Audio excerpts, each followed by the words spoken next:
काफी लोग मुझसे कमेंट करके पूछ रहे थे कि मेरे प्लेसेंटा की पोजीशन क्या थी ड्यूरिंग माय प्रेगनेंसी और क्या प्लेसेंटा की पोजीशन से हमारी जो डिलीवरी है उस पर इम्पैक्ट पड़ता है कि नॉर्मल डिलीवरी होगी या फिर सिजेरियन होगी। काफी लोग ये भी पूछते हैं कि क्या प्लेसेंटा की पोजीशन से बेबी का जेंडर पता चलता है। फ्रेंड्स, आज की वीडियो में मैं आपके इन्हीं सारे सवालों के जवाब देने वाली हूँ और बिल्कुल सिंपल वर्ड्स में आपको समझाऊंगी। इससे आपके सारे क्वेश्चन के आंसर भी मिल जाएंगे और एंड आपके सारे डाउट्स भी क्लियर हो जाएंगे।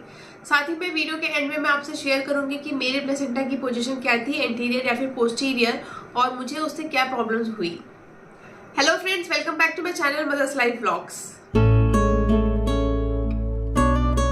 फ्रेंड्स, वीडियो को स्टार्ट करने से पहले अगर आप मेरे चैनल पर नए हैं तो चैनल को सब्सक्राइब कर लीजिएगा एंड बेल आइकन को प्रेस करना न भूलें, जिससे मेरे आने वाली वीडियोस के नोटिफिकेशन आप तक पहुंचते रहे।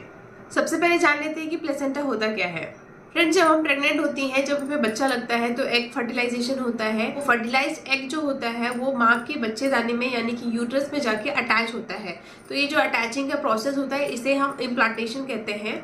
और जब बच्चा अटैच हो जाता है उसमें तो एक ऑर्गन का फॉर्मेशन होता है जिसे हम प्लेसेंटा कहते हैं। तो प्लेसेंटा होता कुछ नहीं, एक प्रकार का ऑर्गन होता है जो बच्चे की अम्बिलिकल कॉर्ड जो होती है उसको माँ के यूट्रस से जोड़ता है। तो प्लेसेंटा के 3 काम होते हैं। पहला काम होता है बच्चे तक ब्लड सप्लाई करना 9 महीनों तक। दूसरा काम होता है कि जो भी माँ खाती पीती है उससे जो भी न्यूट्रिएंट्स मिलते हैं तो वो बच्चे तक पहुंचाना। और तीसरा काम होता है कि बच्चा जो भी बाय प्रोडक्ट्स यानी कि वेस्ट मटेरियल प्रोड्यूस करता है उसको बाहर निकालना। तो सीधी और सरल भाषा में कहें तो बच्चे का जो अम्बिलिकल कॉर्ड होता है उसको वो माँ के यूट्रस से कनेक्ट करता है, जिससे पूरे 9 महीने तक बच्चे को अच्छे से नरिशमेंट मिलता रहे, प्रॉपर न्यूट्रिएंट्स मिलते रहे और वो अच्छे से ग्रो करे, डेवलप करे। आप जान लेते हैं कि एंटीरियर और पोस्टीरियर प्लेसेंटा क्या होता है।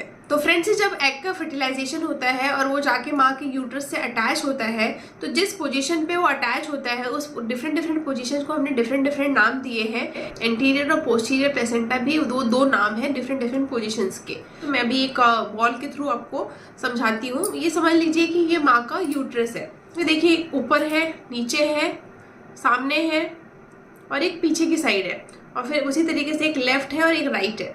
ओके, तो जब एग का फर्टिलाइजेशन होता है तो वो किसी भी एरिया में जाके वो अटैच हो सकता है। जब वो ऊपर अटैच होता है तो उसे हम फंडल कहते हैं। जब वो लेफ्ट और राइट में अटैच होता है तो उसे हम लेटरल कहते हैं।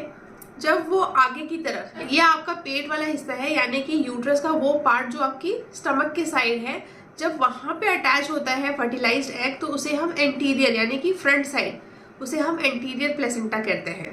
उसी प्रकार से जब फर्टिलाइज एग पीछे की तरफ यानी कि वो वाला हिस्सा आपका यूट्रस का जो आपके बैक साइड है यानी कि आपका जो स्पाइन है, आपका जो पिछला वाला हिस्सा है, उस पर जब फर्टिलाइज एग जाके अटैच होता है तो उसे हम पोस्टीरियर यानी कि पिछला वाला हिस्सा, उसे हम पोस्टीरियर प्लेसेंटा कहते हैं। उसी प्रकार से जो फर्टिलाइज एग होता है अगर वो नीचे की तरफ जाके अटैच होता है, नीचे मतलब जहाँ पे हमारा सर्विक्स होता है, सर्विक्स मतलब जहाँ से डिलीवरी के दौरान बच्चा बाहर आता है, उसे हम लो लाइन प्लेसेंटा कहते हैं या फिर उसे हम प्लेसेंटा परविया कहते हैं। तो आई होप आपको समझ में आ गया होगा कि एंटीरियर और पोस्टीरियर प्लेसेंटा क्या होता है। तो आज की वीडियो में हम सिर्फ एंटीरियर और पोस्टीरियर प्लेसेंटा पर ही बात करेंगे, क्योंकि बाकी की जो पोजीशंस हैं उन पर बहुत रेयर केसेस में ही इम्प्लांटेशन होता है। अब जान लेते हैं कि क्या एंटीरियर और पोस्टीरियर प्लेसेंटा हमारे डिलीवरी को इम्पैक्ट करती है। फ्रेंड्स, इसका आंसर है यस, बिल्कुल हमारे डिलीवरी को इम्पैक्ट करती है, बट ओनली वन केस में, वो है लो लाइन प्लेसेंटा। लो लाइन प्लेसेंटा के अलावा अगर आपके जो प्लेसेंटा है उसकी पोजीशन कोई भी हो, चाहे ऊपर हो, नीचे हो, लेफ्ट हो, राइट हो या फिर एंटीरियर हो या पोस्टीरियर हो, आपकी नॉर्मल डिलीवरी बिल्कुल हो सकती है।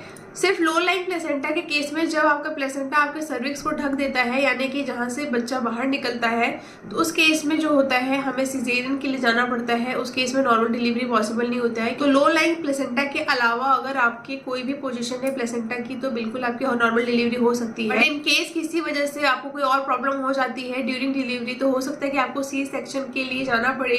अब अगर बात करें कि क्या प्लेसेंटा की पोजीशन से बच्चे के ग्रोथ में या डेवलपमेंट में कोई फर्क पड़ता है, तो फ्रेंड्स इसका आंसर नो, बिल्कुल भी नहीं पड़ता है। आपका प्लेसेंटा किसी भी पोजीशन पे हो, ऊपर हो, नीचे हो, लेफ्ट हो, राइट हो, एंटीरियर हो, पोस्टीरियर हो, लो लाइन भी हो, तो भी आपके बच्चे को कोई भी प्रॉब्लम नहीं है, उसको फुली नरिशमेंट मिलेगा, उसका प्रॉपर ब्लड सप्लाई भी होगा, वो जो भी फंक्शन है प्लेसेंटा की वो प्रॉपरली करेगा, चाहे उसकी पोजीशन कुछ भी हो। प्लेसेंटा की पोजीशन से बच्चे की ग्रोथ और डेवलपमेंट में कुछ भी फर्क नहीं पड़ता है, इसलिए आपको एंटीरियर हो या पोस्टीरियर हो आपको बिल्कुल भी घबराने की जरूरत नहीं है। अब बात करते हैं कि एंटीरियर और पोस्टीरियर प्लेसेंटा में डिफरेंस क्या है।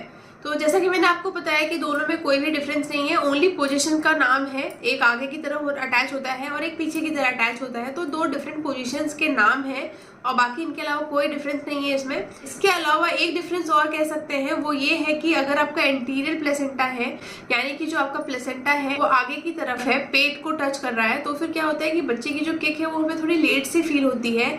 ऐसा इसलिए होता है क्योंकि हमारा जो यूट्रस होता है और हमारा जो बच्चा होता है, उन दोनों के बीच में जो प्लेसेंटा होता है वो एक बैरियर, एक दीवार का काम करता है, तो इस वजह से हमें थोड़ा लेट से फील होता है बच्चे की किक्स जब बच्चा थोड़ा बड़ा हो जाता है।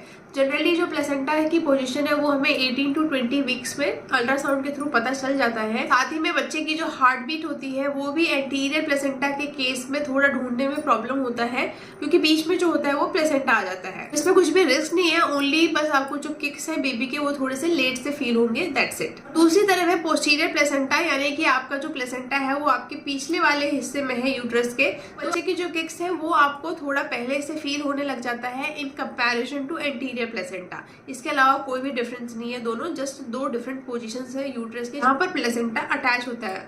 फ्रेंड्स, अब बात करते हैं रिस्क फैक्टर्स की। फ्रेंड्स, दोनों ही केसेस में आपकी प्री टर्म डिलीवरी हो सकती है, ओनली इन केस कि आपका जो प्लेसेंटा है वो आपका लो लाइंग पोजीशन में नहीं है, यानी कि प्लेसेंटा पर्विया नहीं है। ओनली दैट केस में आपका जो है वो डिलीवरी सिजेरियन के लिए जाएगा। ऐसा इसलिए होता है क्योंकि प्लेसेंटा जो होता है वो पूरे 9 मंथ्स तक मूव होता रहता है। हो सकता है कि आपका जो प्लेसेंटा है वो स्टार्टिंग में कहीं और हो एंड ड्यूरिंग डिलीवरी आपका प्लेसेंटा शिफ्ट होके आपके सर्विक्स पे आ जाए, तो जो डिलीवरी है वो नॉर्मल नहीं हो पाएगा।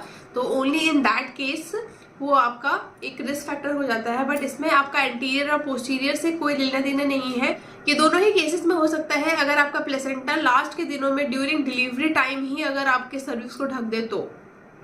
नेक्स्ट रिस्क की बात करें तो एंटीरियर प्लेसेंटा के केस में आपको इंड्यूस्ड हाइपरटेंशन की प्रॉब्लम हो सकती है। हाइपरटेंशन का मतलब होता है हाई ब्लड प्रेशर, यानी हाई बीपी, ये आपको हो सकता है। आपको एंटीरियर प्लेसेंटा के केस में जेस्टेशनल डायबिटीज की भी प्रॉब्लम आ सकती है। बात करें पोस्टीरियर प्लेसेंटा की तो इसमें भी आपको प्री टर्म लेबर की शिकायत आ सकती है और आपको सिजेरियन के लिए जाना पड़ सकता है। नेक्स्ट चीज आती है कि क्या एंटीरियर और पोस्टीरियर प्लेसेंटा से हमारे बेबी का जेंडर पता चलता है। फ्रेंड्स, ये एक बिल्कुल मिथ है, हमारे एंटीरियर और पोस्टीरियर प्लेसेंटा का हमारे बेबी के जेंडर से कोई भी लेना देना नहीं है। इसके पीछे कोई भी साइंटिफिक प्रूफ नहीं है। हाँ, पर स्टैटिस्टिक्स के अकॉर्डिंग अगर देखें तो जितनी भी डिलीवरीज हुई हैं और उनमें से जितने भी प्रेग्नेंट वीमेन को एंटीरियर प्लेसेंटा था उनको 72% गर्ल हुई है और जो बाकी 28% है उनको बॉय हुआ है। ऑन द अदर साइड जिनको पोस्टीरियर प्लेसेंटा रहा है उनके केस में बेबी बॉय ज्यादा केसेस में हुए हैं। तो अकॉर्डिंग टू स्टैटिस्टिक्स हम ऐसा कह सकते हैं, बट साइंटिफिकली इसका कोई प्रूफ नहीं है कि हमारे एंटीरियर और पोस्टीरियर प्लेसेंटा से हमारे बेबी का जेंडर रिवील होता है। बात करते हैं कि मेरे प्लेसेंटा की क्या पोजीशन थी during my pregnancy. Friends, during my pregnancy मेरे जो प्लेसेंटा की पोजीशन थी वो पोस्टीरियर थी और मुझे बेबी बॉय हुआ।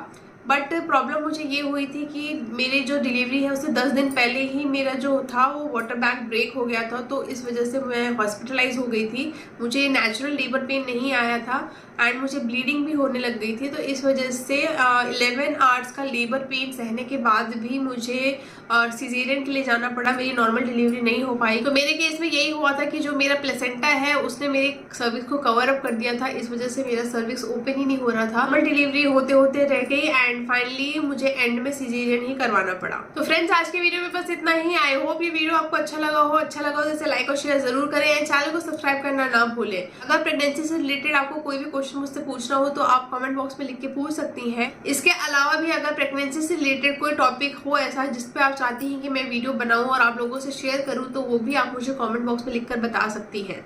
फ्रेंड्स, मिलते हैं मेरे नेक्स्ट वीडियो में, तब तक के लिए आप अपना ध्यान रखें, अपनी प्रेगनेंसी को एंजॉय करें। See you friends, take care, bye bye.